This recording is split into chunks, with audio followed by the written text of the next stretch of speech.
It's a beautiful summer day here, 1 o'clock in the afternoon. Perfect temperature, blue sky, sunshine.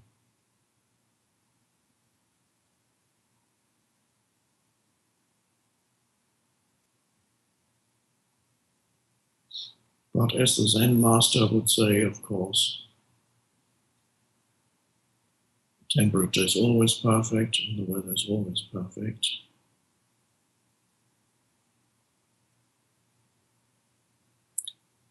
Which means you're okay with what is.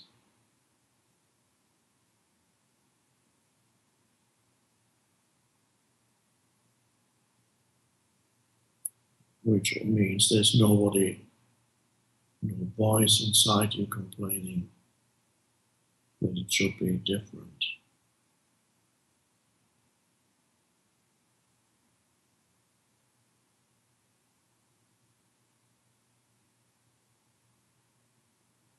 We were in Denver a few days ago. It was pretty hot there, probably still is.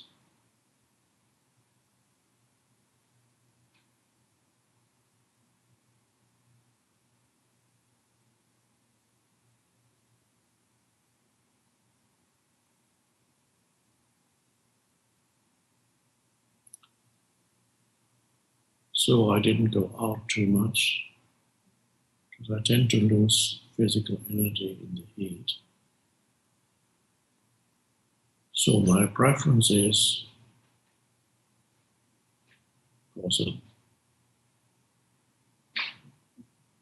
not very hot conditions, but if they happen to be hot, then that's just what is. So there's no,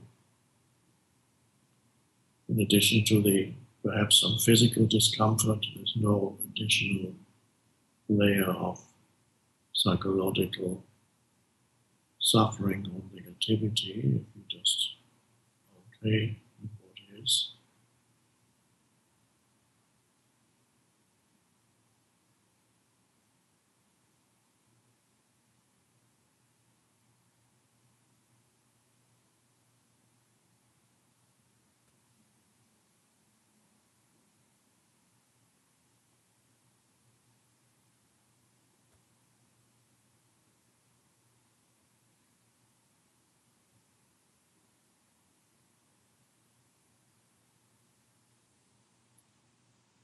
And it's easier to be in that state of spaciousness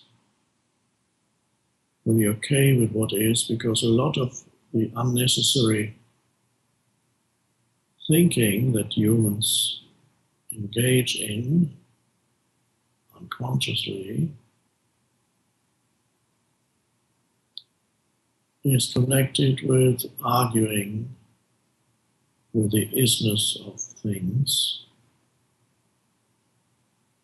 internally or externally, or externally can be either you're speaking it, saying it, or you can get on your computer or social media and you can complain there, plenty of opportunity for complaining.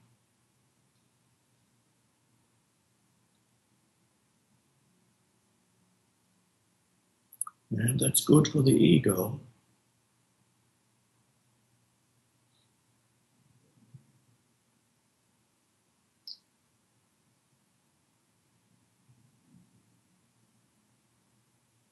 It's not a harmonious state of consciousness, it is a state of unconsciousness.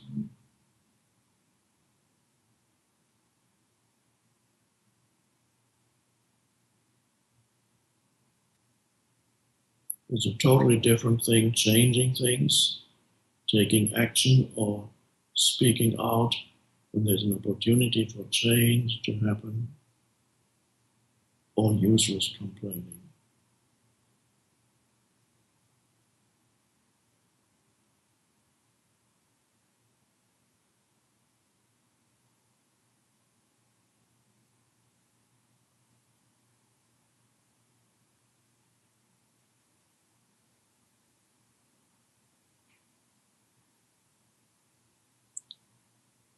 So all that unnecessary thinking that goes into useless arguing with, complaining, the isness of things,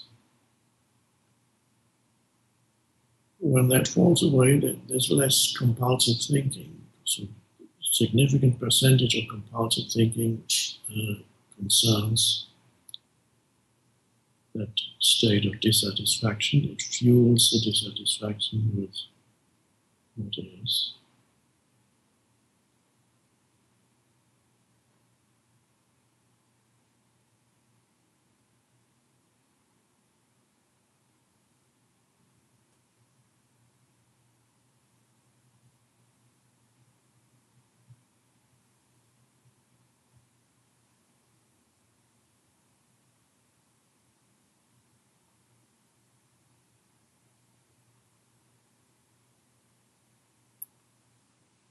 So you can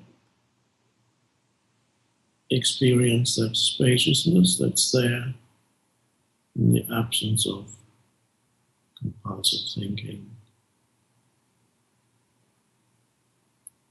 And that's why we're here.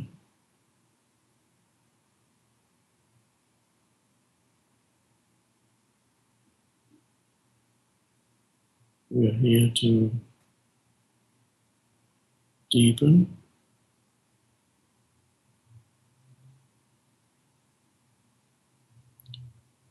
or to put it differently, to discover the depth within ourselves, which begins underneath the thinking.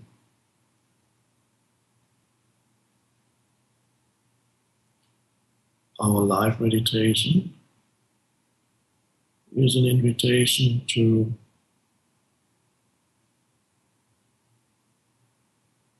step out of thinking, become still, or rather, discover the stillness that's already there underneath the thinking.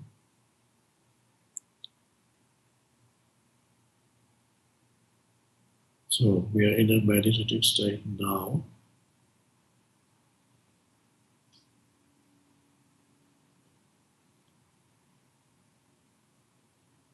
Even the words that I speak come out of stillness. And there's a lot of stillness in between the words, spaciousness. It's important to be aware of that.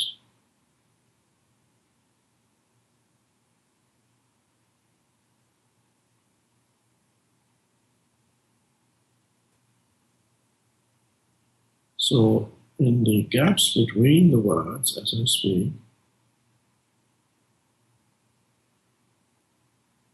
you can discover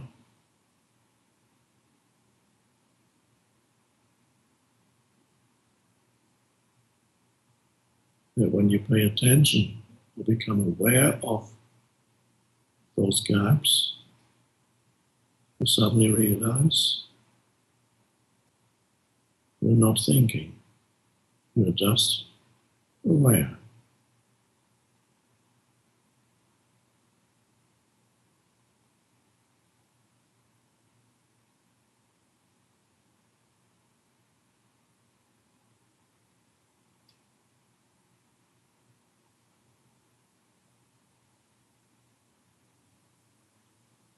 And so you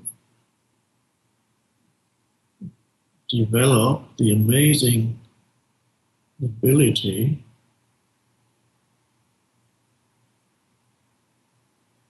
to engage in thinking when it's needed, step out of thinking when it's not needed.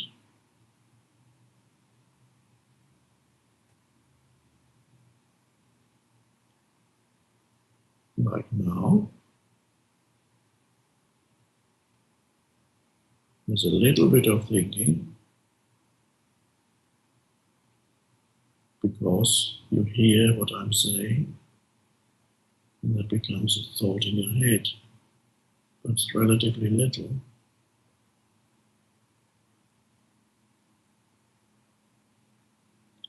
there's more spaciousness here than thinking.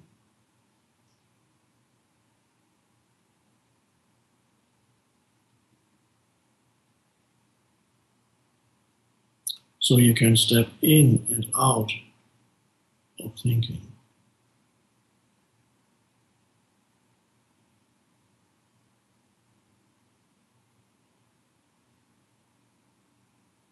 And then something else happens.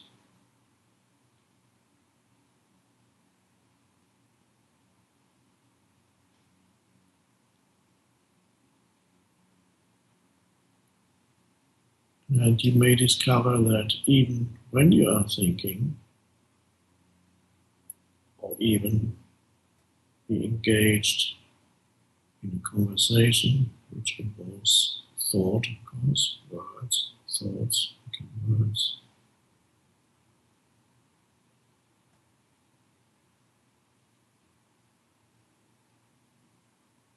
Even then,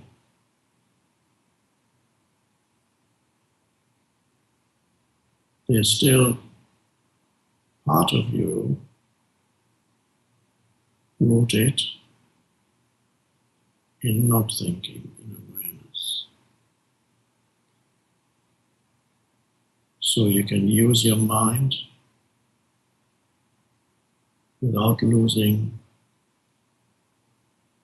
the stillness underneath.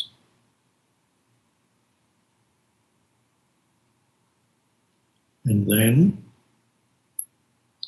the nature of your thinking changes. You don't need to actually do it, it happens by itself.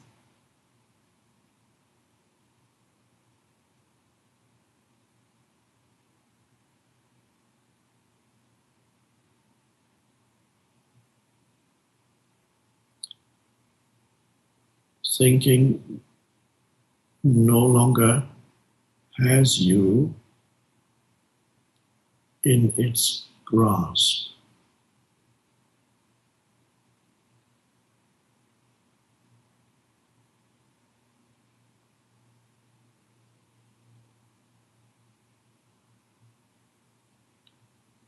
Thinking is then no longer an energy field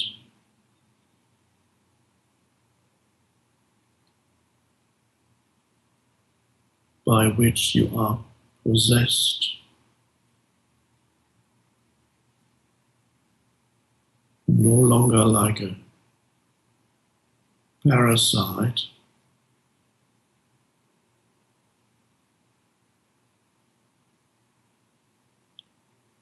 that sucks up all your consciousness and manufactures one thought after another out of it, so to speak.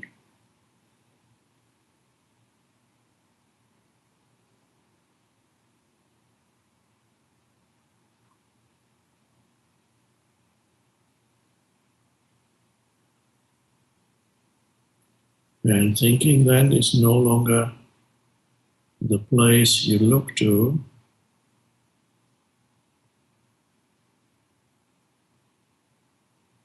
for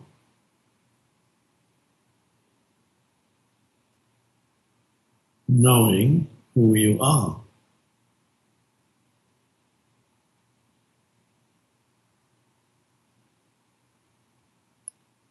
For your sense of self.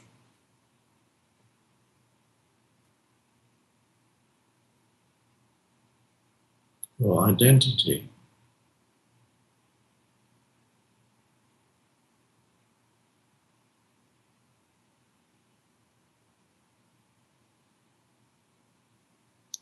Because you realize that who you are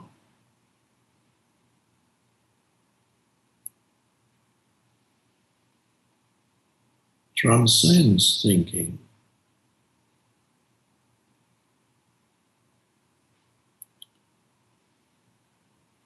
Is far deeper than thinking.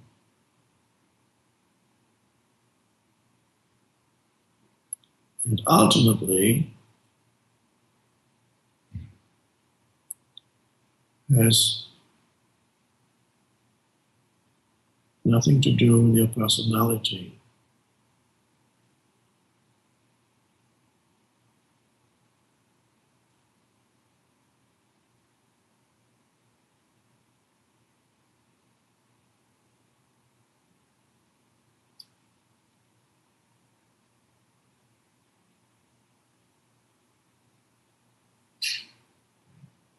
So the personality still operates in this world, it's fine.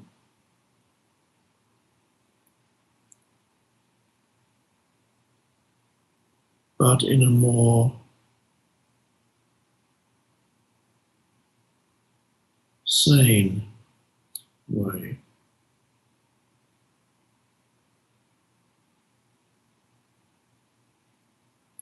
Because it's no longer the ego personality, it's just the personality. The difference is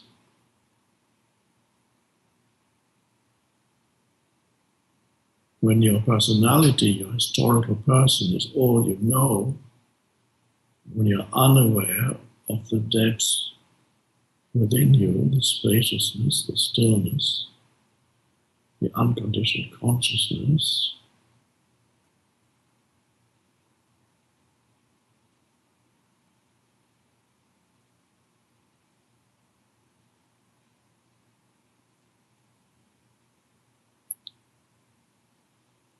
then that is the ego personality. Personality is then the ego.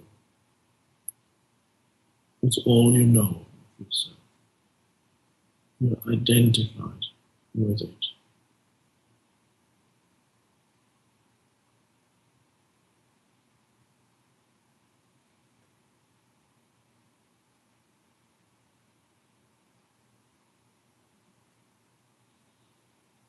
And the ego disappears when you know yourself as the spaciousness, the formless consciousness,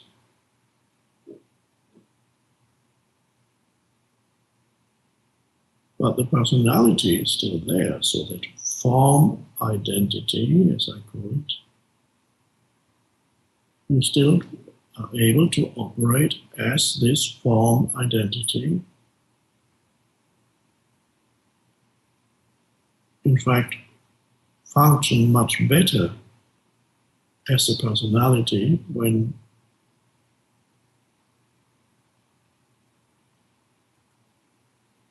you're rooted in transcendence. Because that flows, that emanates into the personality also.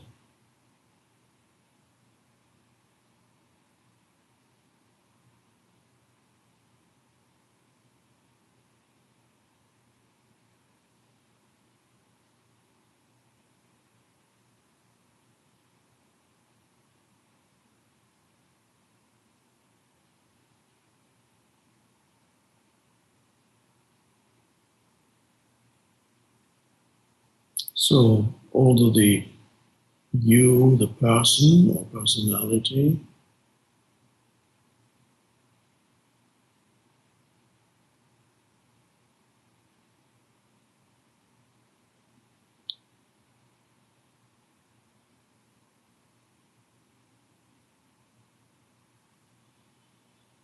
are now connected with the essence identity, personality being form identity, spaciousness, stillness, awareness is essence identity.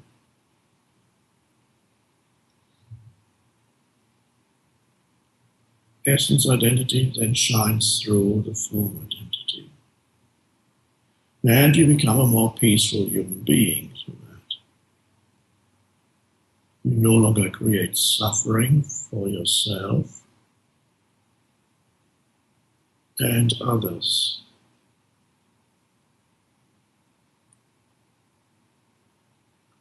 which is not to say that others may suffer because of something that you do,